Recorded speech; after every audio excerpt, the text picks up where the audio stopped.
네, 유화장으로 돈 버는 스터 인사드리겠습니다. 아직 구독을 하지 않는 이 영상을 보는 분이 구독을 하고 있지 않다면 구독을 꾹 눌러주시고 좋아요 부탁드리겠습니다. 구독을 누르면 후회하시지 않은 것이 습관을 같이 실천해 나가기 때문입니다. 제가 말씀드렸죠. 다음 유한양행을 매수를 할 때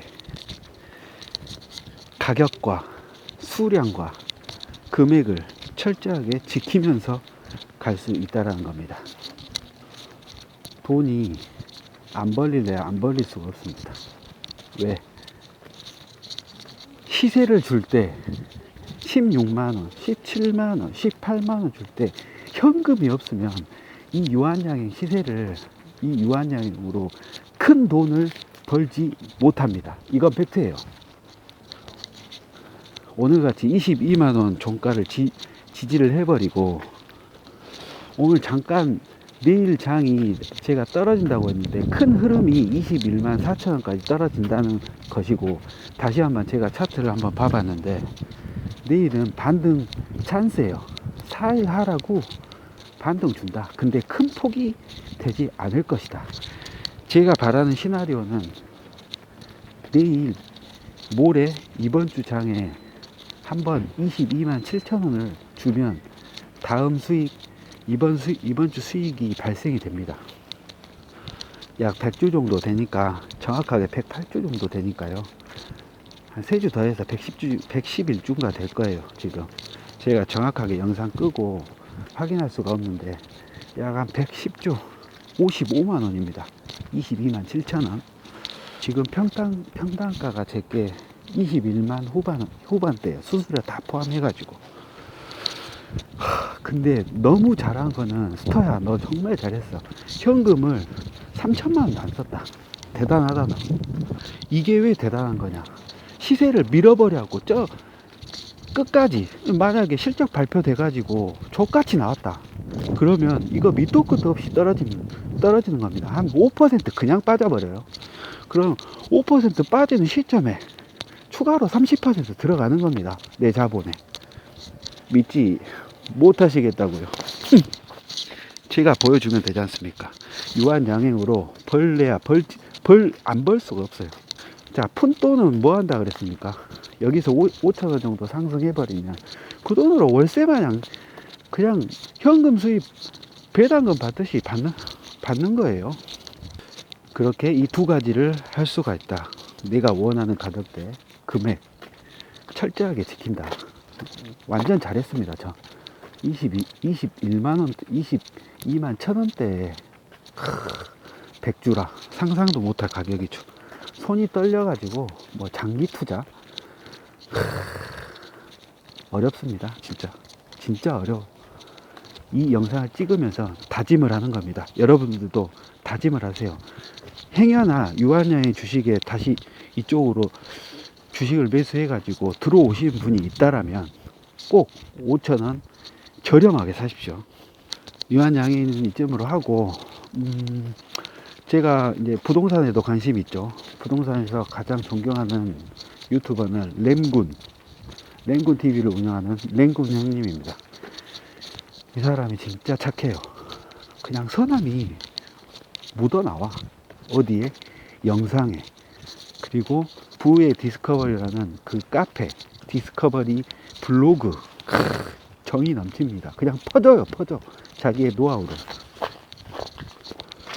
자, 지금은 그분이 했던 그 사이트가 종료가 돼가지고 좀 어렵긴 한데요. 이분이 지금 푸릉푸릉이라는 그 사이트, 그 스타트업 사이트예요. 그거를 운영을 하고 있는데, 저도 참여하고 싶은데 지금 못하고 있어요. 언젠가는 참여를 할 겁니다. 푸릉푸릉 스타트업, 요것도 푸릉입니다. 랭군 검색하시면 유튜브로 뜨니까 한번 보시고, 부동산 투자하실 분들은 이 랭군 TV 영상을 꼭 완독하고 구독하시고 디스커버리 카페, 블로그 다 가입하셔가지고 항상 주목을 해 주셔야 돼요. 그 다음에 부동산 추천 유튜버는 드리머입니다. 드리머.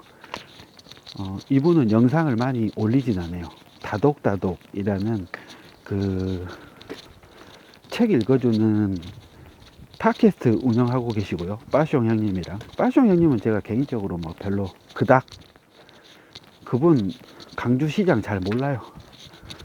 솔직히 까놓고 별로 그닥 비춥니다. 빠숑은.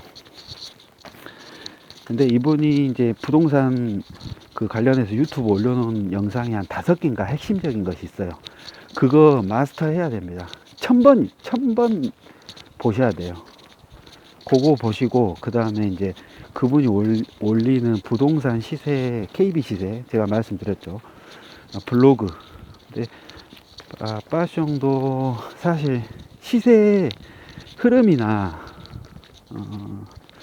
좀 동향, 시장 흐름 막 이런 거는 좀 할지합니다. 그거는 인정할 건 또 인정하고 가야죠. 그리고 부동산은 아기곰입니다. 아기곰. 이분의 칼럼 프린팅 해야죠. 책으로 만들어내야 됩니다. 아기곰, 베어, 베이비 베어. 그냥 아기곰, 그냥 투자의 전설, 투자의 한국 부동산 시장의 워렌 버핏. 이분 자산은 뭐 추정하기는 어려워요. 근데 랭군은 한 그 50억 정도 됐었을 때 부동산 정리를 했고, 그 이후에 공장형 투자, 그 수익형 부동산 투자하고 지금 이제 매도하는 거는 뉘앙스로 봐서는 거의 다 매도를 한 것 같아요. 한 5채 미만 요 정도로 갖고 있을 것 같아요. 그냥 제 예상입니다. 근데 아기곰은 뭐 투자 거시기는 모르고 가장 그 토대가 되는, 그러니까 입주 물량하고 그 다음에 일자리, 그런 입지, 부동산 투자에 뭐 기본적인 것을 정립한 사람이에요. 이 사람이 사사분면이라는 거를 처음 강의에서 말하고 다녔거든요. 전세 흐름 사사분면을 아기곰이 이야기를 했거든요. 전세가율 한번 설명해 볼까? 전세가율 갭이 1000만 원이면 1억짜리 아파트가 전세가율이 90%면 전세가 9천만 원이라는 소리거든요. 그러면 1000만 원 가지고 아파트를 한 채를 매입할 수가 있다는 거예요. 전세가율 퍼센테이지, 전세 가격이 이 매매 가격에 어느 정도 가격을 가지고 있는가, 전세가율입니다. 전세 갭이 작으면 사실 진짜 쓰레기 같은 아파트들 매수하게 돼요. 근데 시장이 안 좋고 부동산 심리가 얼어붙으면 좋은 대장주 포함해 가지고 아주 좋은 아파트들, 입지 4가지 말씀드렸죠. 학군, 일자리, 그러니까 환경, 그 다음에 교통, 그 다음에 주변 환경, 이게 뭐 있는가? 유흥시설 있으면 안 돼. 어쩔 수 없어, 그건. 뭔 말하다가 지금 하고 있죠. 전세가율. 근데 이게 이해하기가 알고도 간과할 수밖에 없습니다. 이거는 차트를 보고 제가 설명을 해드려야 되는데 굉장히 좀 어려워요. 근데 말로 한번 풀어보겠습니다. 전세가율 개념 제가 말씀드렸죠, 방금. 저 잠실에 가면 파크리오 아파트가 있어요. 파크리오 아파트. 서울 부동산인데 얘네들 시세 호갱노노 가셔가지고 그 실거래가 앱 보시면은 전세가랑, 이거 10년짜리를 봐야 되는데. 자, 오케이. 부동산 지인 사이트 들어가시면 전세가랑 매매가를 10년치를 볼 수가 있어요. 10년 이상. 그걸 딱 보시면 전세가율이 90%까지는 오바고 80%까지 근접할 때가 있습니다. 파크리오 아파트의 전세가율이 80%가 올라왔다. 그러니까 걔가 5억 했었을 때 전세가 4억 하는 시점 80%죠. 1억까지면 그 아파트를 매수를 할 수가 있다는 겁니다. 근데 시세가 10억이 됐어요. 근데 전세는 지금 6억 정도 합니다. 예를 들면이다. 정확한 게 아니에요. 가격은. 요거 명확하게 그 용어를 설명해 드리기에 예를 든 겁니다. 근데 10억 시세가 돼 가지고 전세가 6억 정도예요. 그럼 전세가가 60%입니다. 그럼 이 전세가율이 평균적으로 고평가됐다라고 말하는 겁니다. 왜? 투자 비용이 많이 드니까. 자, 그러면 이 시세의 평균적인 전세가율을 매년 평균을 내보는 겁니다.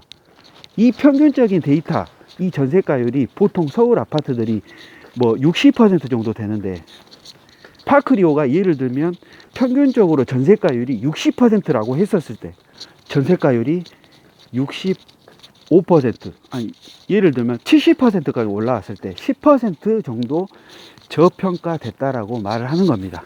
이해하시겠습니까?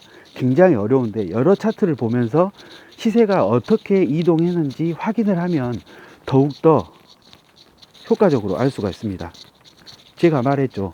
백날 공부해봤자, 독서해봤자 되는 거 하나도 없다. 해봐야 된다. 직접 해봐야 된다. 할 때는 어떻게 해야 된다? 하나부터 가장 쉽게 해야 된다. 그럼 전세가율을 공부를 딱 하려고 봤었을 때 아파트 하나를 가지고 그 하나만 파보는 겁니다.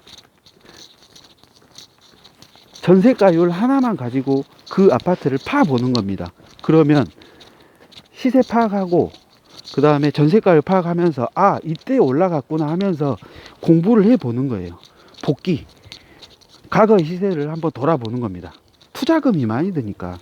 자, 아무튼 제가 전세가율에 대해서 말씀을 드렸는데 이해가 되셨는지 모르겠어요. 검색해보면 또 전세가율이 얼마나 좋은 투자 방법이고 기법인지 확인을 하실 수가 있습니다. 뭐 때문에 전세가율까지 왔지? 아무튼 부동산 이야기는 나중에 또 자세하게 또 이야기를 하고요. 백날 말해봤자 소용없습니다. 내가 벌어야 뭐 이해가 가지. 그래야 됩니다. 해봐야 됩니다. 전세도 한 바퀴 돌려보고 월세도 한 바퀴 세팅해보고 그래야 알 수가 있는 거예요. 그걸 않고는 절대 모릅니다. 역시 걸을 때 좋은 생각들이 많이 나옵니다. 또 한 가지 이야기할 게 생겼어요.